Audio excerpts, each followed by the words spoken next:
On va discuter dans cette vidéo de la raison pour laquelle vous n'arrivez pas à avoir une obéissance parfaite de votre chien, voire pas d'obéissance du tout. Je vais vous expliquer pourquoi, malgré toutes vos heures d'entraînement, le fait que le chien obéisse parfaitement chez vous, en extérieur, ça se passe mal. Je vous rassure, vous n'êtes pas le seul dans ce cas de figure, beaucoup de personnes ont ce même problème. Vous savez évidemment de quoi je veux parler, vu que vous avez vu le titre de la vidéo. On va parler d'autocontrôle et de gestion des émotions du chien. Déjà, on va définir ce qu'est l'autocontrôle. C'est la capacité du chien à gérer ses émotions, que ce soit un trop-plein d'excitation ou du stress et de la peur. On va parler de seuil d'homéostasie sensorielle, mais je reviendrai dessus tout à l'heure. Quelle utilité cela peut bien avoir de travailler les émotions de son chien? Déjà, avoir un chien calme et posé, qui arrive très bien à redescendre très vite quand il monte fort en excitation. Il vous obéit peu importe la situation, peu importe où il se trouve, peu importe où vous vous trouvez. Je vous mets cette vidéo pour vous donner un exemple d'utilité du travail d'autocontrôle et de gestion des émotions. Je suis en ville avec Saika, sans laisse, et vous voyez bien que j'ai un contrôle total sur elle. Elle marche au pied sans laisse, elle divague, fait sa petite vie, quand je la rappelle, elle revient. Quand je lui dis de s'asseoir au bord d'une route et que je traverse, elle n'est pas frustrée, elle me suit pas, elle obéit, elle est calme. C'est extrêmement agréable d'avoir ce genre de promenade. Et c'est à la portée de tout le monde, si vous respectez bien la lettre, tout ce que je vais vous dire dans cette vidéo. Tout à l'heure, je vous ai parlé de seuil d'homéostasie. On va voir ça tout de suite. En vert, en haut de l'image, vous voyez, c'est sa limite en termes d'excitation. En bas, en rouge, sa limite en termes de stress. Le chien navigue entre les deux. Tout ce qui se passera et qui sera entre ces deux limites sera gérable pour le chien. C'est-à-dire que vous arriverez à garder le contrôle sur lui. Par contre, si quelque chose dépasse ces deux limites, votre chien n'arrivera plus à gérer lui-même ses émotions. Donc autant vous dire qu'il ne vous obéira jamais. Pas parce qu'il ne veut pas, mais il n'est plus en état de. Sur le schéma, on voit que le remplissage de la gamelle, la moto, le chat de la maison, une casserole qui tombe, l'aspirateur, tout ça c'est gérable. Il a été désensibilisé et habitué à tout ça. Il garde le contrôle de ses émotions. C'est-à-dire que si vous lui dites de se coucher et qu'une casserole tombe, il ne sera pas effrayé, il va maintenir sa position. Par contre, s'il voit un chevreuil qui passe, son instinct de prédation sera trop fort, l'excitation trop forte, il partira dessus et vous n'arriverez pas à le récupérer. Ça arrive souvent chez les gens qui possèdent des chiens de chasse. Idem pour les feux d'artifice ou la relation à l'homme. Ça dépasse sa limite de stress, c'est trop fort pour lui, il y aura une réaction. Alors ça peut être de la fuite, dans le cas d'un feu d'artifice, ou une agression, dans le cas de la relation avec l'homme qui est tendue pour lui. Un chien ayant un seuil d'homéostasie sensorielle très bas a un seuil de réactivité très haut. Là, vous voyez sur le schéma, les limites ont été passées comme ça, c'est pour l'exemple.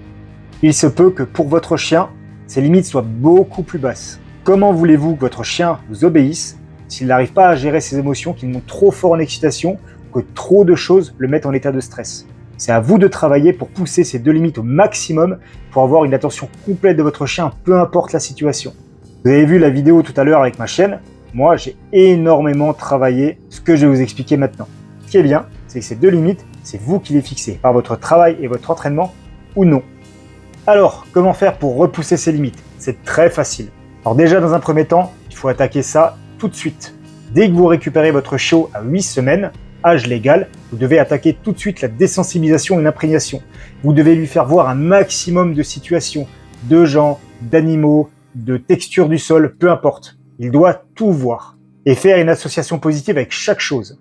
L'erreur que beaucoup de gens font, c'est réconforter le chien quand il a peur. Quand le chien, le chiot, se retrouve en situation de stress, à aucun moment, vous devez le rassurer. Ce n'est pas un enfant. Ce que je vois tout le temps, c'est « Oh, c'est rien, bonhomme !» Vous le portez, mais c'est rien, c'est pas grave. Non, ça c'est pire que tout. Là, ce que vous êtes en train de faire, c'est dire au chien « Tu as raison d'avoir peur. Tu as raison, c'est dangereux. » C'est ça ce que vous êtes en train de lui faire comprendre. À aucun moment, vous devez le rassurer. Par contre, ce que vous pouvez faire, c'est sortir un jouet, sortir une friandise, le divertir, jouer avec lui, lui faire penser à autre chose, lui faire comprendre que ce qui est autour de lui et qui lui met du stress n'est pas un danger pour lui. Et vous, par votre attitude, vous lui montrez que vous n'avez pas peur non plus de ce qui se passe et que tout est normal. C'est en faisant ça que vous allez rassurer votre chien ou votre chiot. Sûrement pas en lui parlant avec une petite voix mielleuse et en lui disant que tout va bien. Et vous devez vous forcer. Si vous habitez, vivez et vous passez votre vie en hypercentre, vous étonnez pas que le jour où vous allez à la campagne, votre chien réagit sur les chevaux, sur les vaches, sur les tracteurs. Vous devez partir dans tous les environnements possibles et lui faire voir un maximum de choses. Sinon un jour, vous aurez une surprise. Ça ne veut pas dire que votre chien adulte, quand il verra un cheval pour la première fois, voudra l'attaquer. Mais ça lui paraîtra bizarre, il pourra essayer de s'enfuir, essayer de prendre du recul, il ne sera pas à l'aise, il ne vous écoutera pas parce que cette chose le mettra en stress. Si vous lui dites de maintenir sa position par un pas bougé et qu'un cheval arrive à côté, il ne maintiendra pas sa place parce qu'il ne connaîtra pas cette chose. C'est un truc énorme pour lui, c'est bizarre, ça avance sur lui, il se lèvera et partira. Après, c'est à vous de voir à quel niveau vous voulez placer l'obéissance de votre chien. Désensibilisez-le à tout ce que vous pouvez. Après, si vous n'avez pas énormément de temps, il y a des bandes sonores trouvables sur YouTube que vous pouvez lui passer en boucle à la maison. ou quand vous n'êtes pas là, pour le désensibiliser, lui montrer que c'est pas parce qu'il y a de ces bruits-là que c'est dangereux pour lui. Et ça, je le répète, dès que vous récupérez votre chiot à 8 semaines, vous attaquez tout de suite. Normalement, l'éleveur est déjà censé avoir fait une partie du travail, mais ils ne sont pas tous compétents. Dans un second temps, vous allez devoir mettre des exercices en place que je vais vous montrer tout de suite. Je vais vous montrer 3 exercices pour travailler l'autocontrôle de votre chien.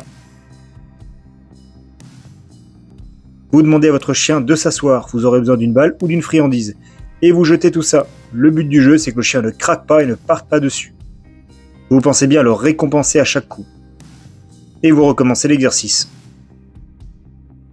Deuxième exercice, à l'aide d'un boudin ou d'une petite balle attachée à une corde, vous faites mordre le chien dedans.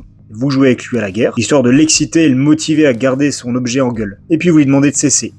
Dès qu'il a cessé, le jeu repart. Le chien évidemment au début ne lâchera pas. Vous devez vous rendre inintéressant, arrêtez de jouer avec lui. Dès qu'il obéira, qu'il va lâcher, le jeu reprendra. Le but de cet exercice est de faire comprendre au chien que c'est seulement quand il sera calme qu'il pourra à nouveau profiter du jeu. Exercice suivant, votre chien à distance, vous le rappelez. Pendant qu'il arrive à vous, vous prenez la balle et vous le jetez. Le chien ne doit pas craquer, vous obéir et ne pas partir sur le jouet. Et évidemment, on le récompense à l'issue. Au début, vous pouvez commencer avec une longe attachée au chien. Comme ça, s'il faute et part sur la balle, vous pouvez la récupérer et le sanctionner. Et à l'issue, vous ne le renvoyez pas sur son jouet. Soit vous vous déplacez vous-même pour le récupérer, ou sa récompense sort de votre poche. Pourquoi faire ça?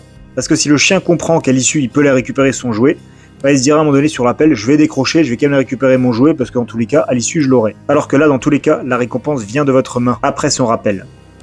À force de faire ce genre d'exercice correctement, vous verrez que vous pourrez monter votre chien en excitation et qu'il arrivera à descendre très très vite. Comme dans cette vidéo où je monte ma chienne en excitation, où elle est capable de redescendre très très vite.